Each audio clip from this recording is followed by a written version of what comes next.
దీపవృక్షము Bible గ్రంథములో ఉన్న 66 పుస్తకాలకు పోలిక. బైబిల్ గ్రంథములో భూమి మీద ముద్రించబడిన గ్రంథాల్లోకెల్లా ప్రాముఖ్యమైన గ్రంథము ఏది అంటే మొట్టమొదట ముద్రించబడినటువంటి గ్రంథము బైబిల్ గ్రంథము. గనుక ఈ గ్రంథము అనేదాన్ని మనం గమనించినప్పుడు ఈ గ్రంథాల 66 గ్రంథాలు ఈ దీపవృక్షానికి పోలిక. అయితే మనము గమనించినట్లయితే పాత నిబంధనలో మనకున్న గ్రంథాలు 39, క్రొత్త నిబంధనలో 27 గ్రంథాలు, కలిపి 66 గ్రంథాలు.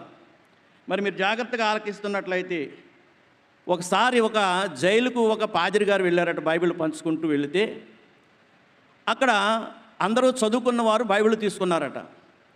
ఒక చదువు లేనటువంటి ఒక ఖైదీ, అయ్యా నాకు చదువు లేదు, మరి నాకు చదువుకోలేని అంటే అక్షరాలు లేని బైబిల్ నాకు ఇప్పించండి అని అడిగాడట.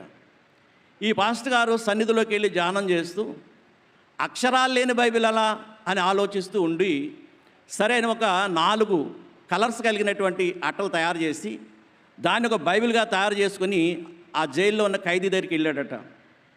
ఆయన అంటున్నాడట, ఇదిగో బాబు నీకు అక్షరాలు లేని బైబిల్ తెచ్చాను అన్నాడట. దాన్ని తీసుకొని ఏంటండి 4 అట్టలు ఉన్నాయి అన్నాడట. ఈ 4 అట్టలు 4 రకాలైనటువంటి రంగులు. అందులో మొదటిది నలుపు రంగు.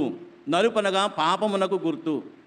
గనుక నీవు ఏ పాపము ఏ దోషము చేసితివో ఈ యొక్క జైల్లో ఉన్నావు గనుక ఆ పాపము నుండి విడుదల పొందడానికి నీవు ప్రతిరోజు నీ మనసులో నీవు చేసిన పాపాన్ని జ్ఞాపకం చేసుకొని ప్రార్థన చేసుకో అని అన్నాడట.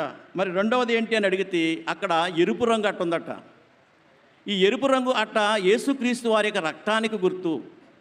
గనుక ఈ రక్తమునకు గుర్తైనటువంటి ఆ రక్తపు గుర్తు నీ పాపాలన్నీ కడిగివేయబడ్డాయని, నిన్ను పరిపూర్ణమైనటువంటి యొక్క మానవునిగా దేవుడు తయారు చేస్తాడని నీవు ఆ గ్రంథాన్ని లేక ఆ రంగును నీవు తలంచుకుంటూ ఉండాలి అన్నాడట. మూడోది ఏంటి అని చూసేటప్పటికి ఇది తెలుపు. ఇది పరిశుద్ధతకు గుర్తు. గనుక ఈ తెల్ల రంగు చూసినప్పుడల్లా నన్ను దేవుడు పరిశుద్ధునిగా చేశాడు, నా పాపములు కడిగివేశాడు, నేను శుద్ధుడయ్యాను అని ఆ యొక్క తెలుపు రంగు చూసుకొని సంతోషపడు అన్నాడట. నాలుగోది ఏంటి అంటే సువర్ణము అంటే బంగారం.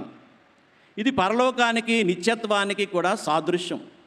గనుక నేను ఈ జైల్లో ఖైదీగా ఉండి చనిపోయినా దేవుడు నన్ను పరలోకానికి తీసుకుని వెళ్తాడు అని విశ్వసిస్తూ ఈ యొక్క సువర్ణమైనటువంటి ఆ యొక్క బంగారపు రంగు కలిగినటువంటి అట్టను చూసుకుంటూ నీవు తలంచుకుంటూ ఉండు అన్నాడట.